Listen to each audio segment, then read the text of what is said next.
This is TechCrunch. YouTube launches Communities.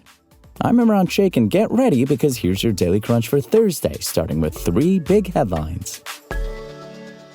Now, despite a deluge in hardware news at Apple's It's Glow Time iPhone 16 event, Apple didn't take any time to discuss repairability. It was a strange oversight, given the momentum that the right to repair movement has gained in recent years. A deeper dive after the event, however, has revealed several new iPhone 16 features designed to improve user access to device repair. The most interesting of the bunch is a new adhesive design that can be loosened by applying low voltage from a 9-volt battery. Glue has arguably been the biggest thorn in the side of DIY repairers.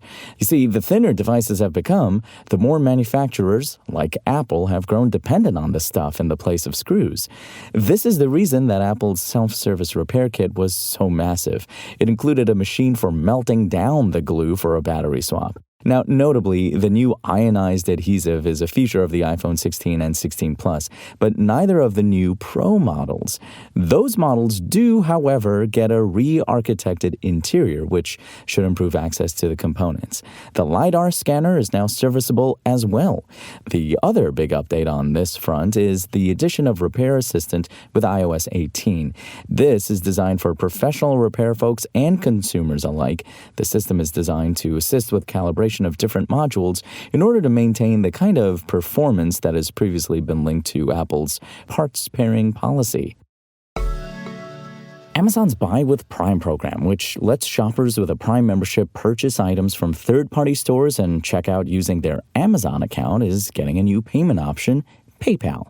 Today, Amazon announced that Prime customers can use PayPal to check out on websites that have integrated the Buy with Prime API. The company also said that starting next year, Prime members will be able to link their Amazon account to a PayPal account so that Prime benefits automatically kick in whenever they use PayPal while shopping. Merchants who offer Buy with Prime, which launched in April 2022, offload fulfillment to Amazon. In fact, the service requires that brands store inventory at Amazon warehouses. Rather than a replacement for payment intermediaries like Shop Pay and Apple Pay, Buy with Prime is essentially a complete e-commerce experience inside a checkout button. Amazon claims that Buy with Prime is growing rapidly, with brands including Dollar Shave Club and iZod signing up to offer the service.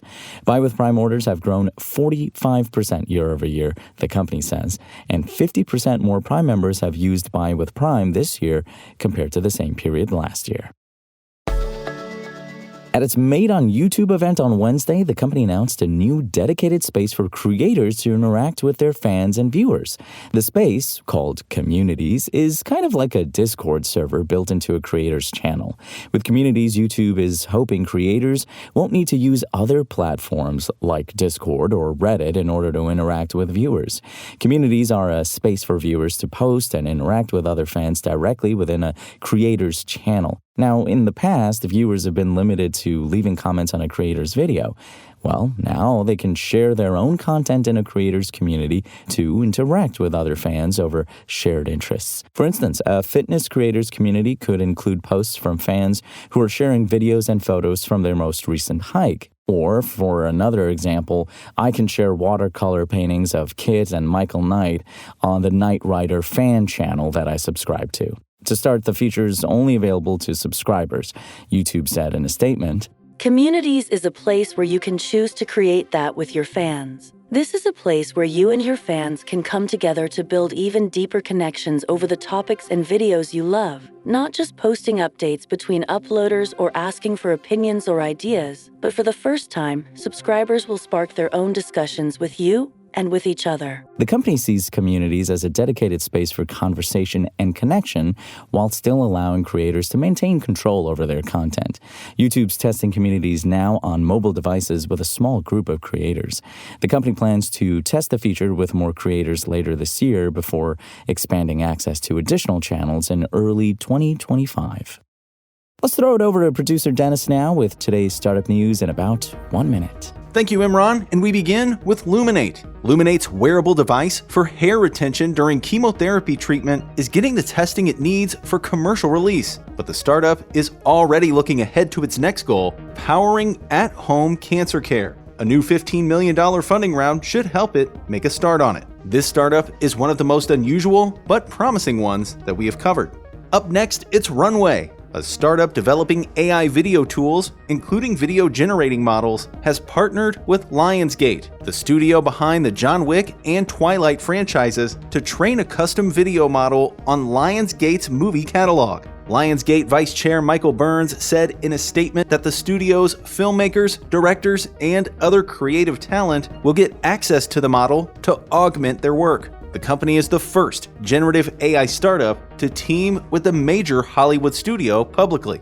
And parents understand the challenge of keeping young kids engaged in online learning. Nurture is a new app designed for children aged 4 to 7 that features interactive content and games to capture their interest. The company's mission is to equip children with critical life skills such as socializing, basic financial understanding, mindfulness, fitness, nutrition, and more through story-based adventures that kids can actively participate in. Nurture announced Wednesday its $2.8 million pre-seed round. And that'll do it for me. Imran, back to you.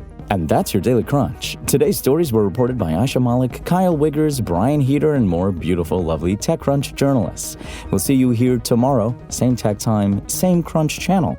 And until then, find us making fan art with watercolors at TechCrunch.com.